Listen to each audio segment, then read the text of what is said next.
Good morning, Doberman Dan here, IFBB pro bodybuilder, soon to be. I made that decision a couple months ago. I just didn't tell anybody, and I didn't tell my coach. And then last night, he told me that he's had that in mind for me from the beginning. Just didn't want to say anything because he didn't want to push me while I was already under stress from a contest prep. And then when I went through those 4 weeks of sleep deprivation, but he's had that in mind the entire time. And I'm excited about it. Those who know me know that when I make a decision, when I commit to something, you're gonna have to kill me to stop me. And I've got the track record to prove it. If this process with the sleep deprivation didn't kill me or send me to the psych hospital, ain't nothing gonna stop me. And I've never been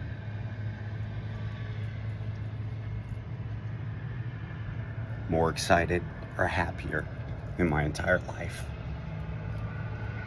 Last night, my coach, Jimmy Mentis, gave me, hands down, the best advice I've gotten in my entire 60 years walking this planet.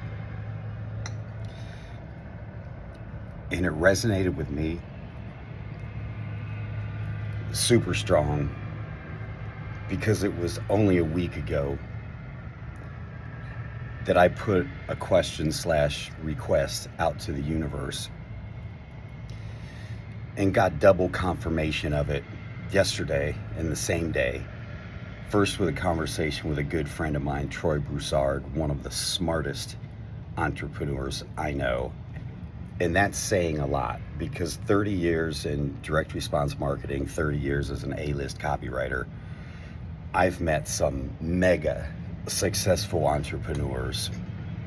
Brad Richdale is a close friend of mine. He is the infomercial king. He had the most successful infomercial of the entire decade of the 90s. It was so successful, he bought up all the TV time in that entire decade. Guthrie Ranker and Tony Robbins were so pissed off at him because they couldn't buy hardly any TV time because Brad was buying all the TV time. These are the types of entrepreneurs I know. And Troy is one of the smartest. And the first confirmation I got about this was from him. And then last night, the advice from Jimmy. And Jimmy's advice was, follow your heart. When you follow your heart, everything else just falls into place. When you do something for the money, or you're worried about the money, and that's why you're doing it, it just doesn't work. And I can tell you from a 30 plus serial entrepreneurial career that is true, because unfortunately, most of those 3 decades, what I did was chase the money. And I did things for money. I did things for money that I didn't want to do. Did things for money that I was not passionate about.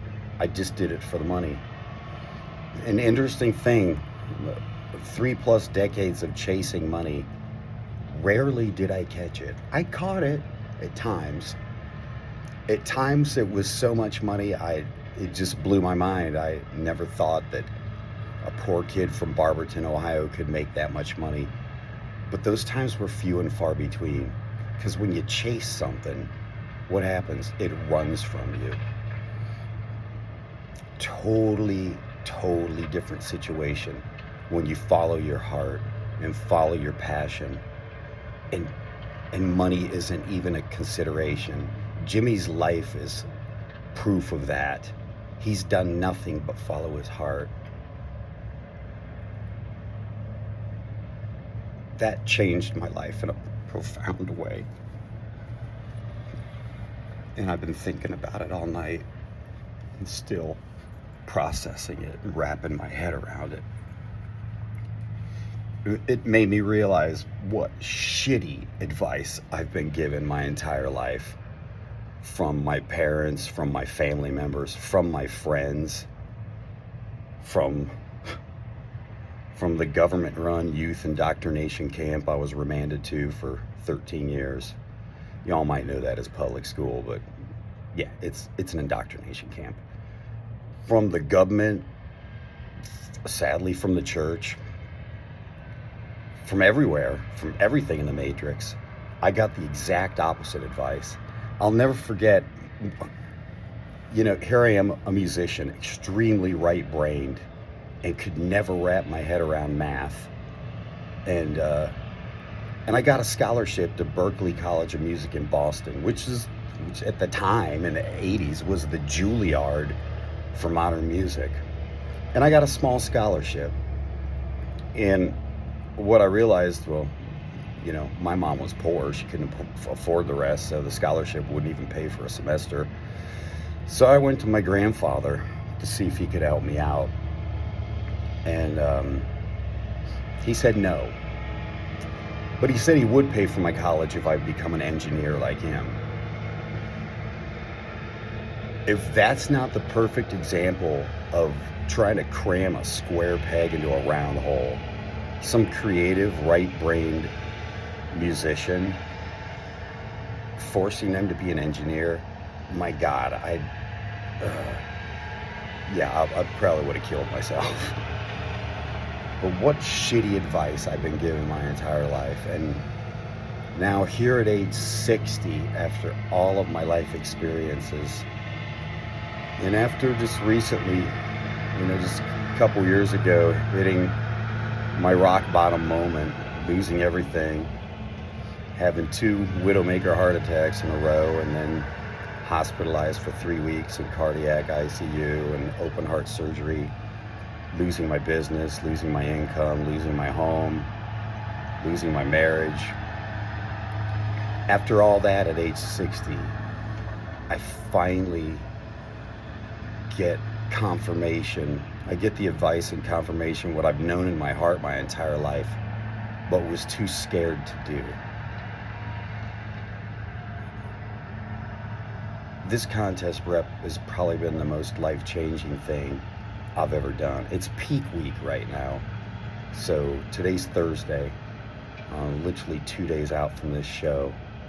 And so we went through earlier this week, deflating all the air out of the balloon, as Jimmy calls it.